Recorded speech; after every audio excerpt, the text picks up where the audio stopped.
Salut la team, bienvenue dans cette nouvelle vidéo. Nous allons découvrir un nouveau widget. Ce widget en fait c'est le Date Picker. Il nous permet de sélectionner des dates, voilà, pour pouvoir déclencher certaines actions ou bien directement stocker ces dates-là dans une base de données, très simplement.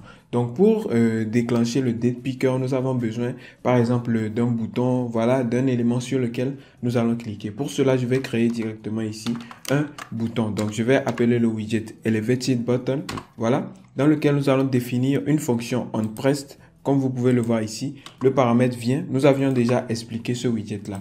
Donc ici, au niveau de onPressed, nous allons simplement mettre des parenthèses et aussi des accolades dans lesquelles on pourra définir une fonction que nous allons appeler par exemple date. Voilà, et cette fonction-là, nous allons la définir après. Et ici, pour l'élément enfant, on va simplement mettre un texte. Voilà, ce qui va nous permettre de voir le bouton. Et dans ce texte-là, on pourra afficher par exemple sélectionner une date. Voilà. Donc maintenant, nous allons définir cette fonction-là. Nous allons l'initialiser ici. Donc on va venir tout en haut et nous allons définir la fonction date. Donc ici, on fera comme ça. On va mettre void pour pouvoir esquiver cette fonction-là en fait. Donc on fera comme ça, void date. Cela veut dire que lorsque nous allons lancer l'application, il va éviter cette fonction-là. Elle sera déclenchée une fois que nous allons cliquer sur le bouton.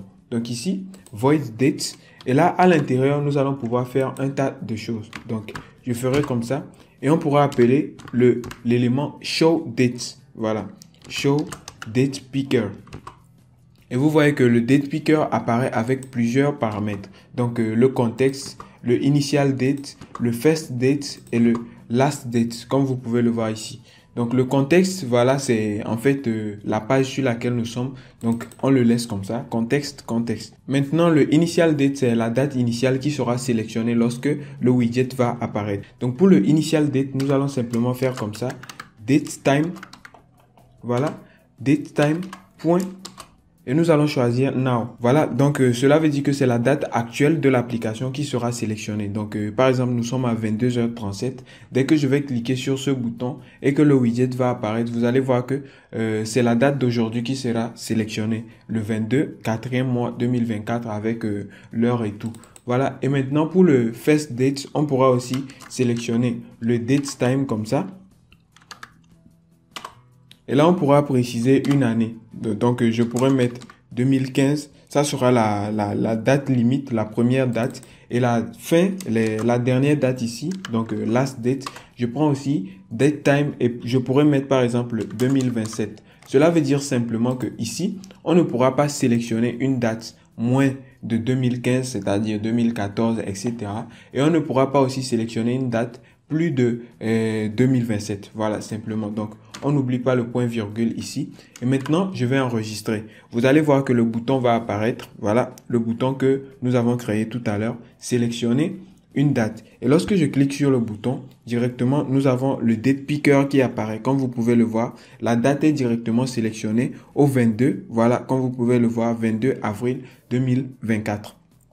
Et maintenant, on peut sélectionner des dates, etc. Vous voyez que je peux changer, je peux cliquer ici pour sélectionner des dates, voilà, et des années. Et vous voyez que je n'ai que 2027 qui est possible. Je ne pourrais pas sélectionner plus de 2027. Donc, 2028, 2029, c'est bloqué. Et moins de 2015 aussi, c'est bloqué en fonction des paramètres que nous venons de mettre ici tout à l'heure. Voilà. Lorsque je clique dans le vide, vous pouvez voir que je reviens à l'initial. Maintenant, après avoir fait ceci, j'ai besoin aussi de récupérer la date. Voilà, j'ai besoin de récupérer la date. Pour cela, nous allons ajouter un texte ici qui va nous afficher à chaque fois la date que nous avons sélectionnée. Donc, je vais venir dans le widget column ici, là où j'avais ajouté le bouton. Et là, je vais ajouter un widget texte simplement. Et dans ce texte-là, on pourra afficher une variable. Donc, ça sera une variable que nous allons appeler date simplement. Et en haut, nous allons créer cette variable-là. Voilà, donc ici, nous allons créer la variable comme ça, datetime.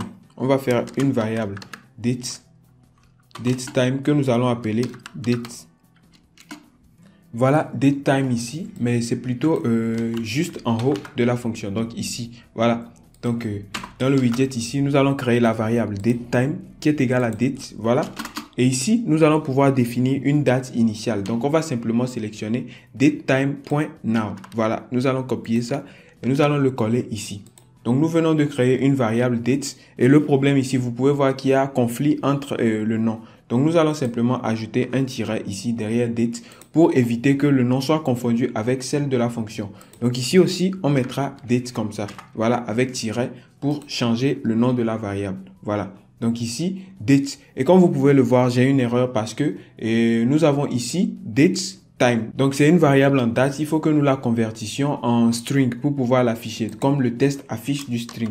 Donc je vais faire comme ça, point to string, pour pouvoir le convertir en string. Voilà, comme vous pouvez le voir. Et maintenant, je n'ai plus d'erreur. Lorsque je vais enregistrer, qu'est-ce que je vais faire? Je vais simplement voir à l'écran ici que nous avons la date de tout à l'heure qui est affichée juste en haut. Maintenant, qu'est-ce que nous allons faire? Lorsque nous allons cliquer sur le bouton, vous voyez que le date picker apparaît. Si nous sélectionnons une date maintenant, il faudrait que cette date-là s'affiche à la place de ce que nous avons ici comme date. Donc ici, au niveau de la fonction, bien sûr, on va pouvoir continuer. Donc juste après le show date picker, nous allons pouvoir faire .then. Voilà. Et là, nous allons pouvoir récupérer en fait une valeur. Comme vous pouvez le voir, then nous récupère une valeur. Et ici maintenant, il va nous retourner quelque chose, simplement. Donc, pour le faire, on va plutôt supprimer ça. On ne va pas faire de fonction fléchée, mais on va plutôt mettre des accolades. Voilà. Et dans ces accolades-là, nous allons faire quoi? Nous allons simplement faire un setState. Voilà. SetState va nous permettre d'actualiser l'écran. Et maintenant, nous allons pouvoir passer la valeur sélectionnée dans notre variable ici, datetime. Donc ici, la variable date sera changée. On va simplement la copier. Voilà. Et elle sera égale à quoi? Elle sera égale à la nouvelle valeur que l'utilisateur a entrée. Voilà. Et nous mettons le point virgule. Mais pour vérifier, comme vous pouvez le voir ici, on nous dit de vérifier si ce n'est pas nul. Donc, on va simplement ajouter un point d'exclamation devant pour échapper à l'erreur. Maintenant, je vais enregistrer et nous allons relancer notre élément, vous allez voir. Donc, nous avons 2024 ici et comme vous pouvez le voir, la date est bien affichée. On va sélectionner une autre date. Donc, je clique ici, sélectionner une date et nous allons sélectionner par exemple 2015 et on prendra par exemple le 10 avril 2015. Voilà, le 10 avril 2015. Je clique sur OK et comme vous pouvez le voir, la date a bien été changée au niveau du texte. Et voilà, vous pouvez remarquer que nous avons maintenant pu sélectionner la date. Donc, pour afficher cette date-là, on peut aussi sélectionner tout ce que nous voulons dans cette date-là. On peut soit choisir l'année. Voilà, donc ici, on fera comme ça, date.year.toString. Donc, d'abord, nous allons récupérer la date. Ensuite, nous allons extraire l'année et nous allons la convertir en string. Donc, lorsque je vais enregistrer, vous allez voir que cette fois-ci, nous allons seulement avoir que l'année qui sera affichée. Voilà, ainsi de suite. Vous pouvez faire le mois aussi. Donc, vous mettrez ici, à la place de hier, on mettra months. Et là, nous aurons le mois qui va apparaître. Comme vous pouvez le voir, c'est 4, etc. Vous pouvez aussi mettre day. Et là, vous aurez le jour qui sera sélectionné. Voilà, qui va apparaître. Donc, on peut sélectionner une autre date, etc.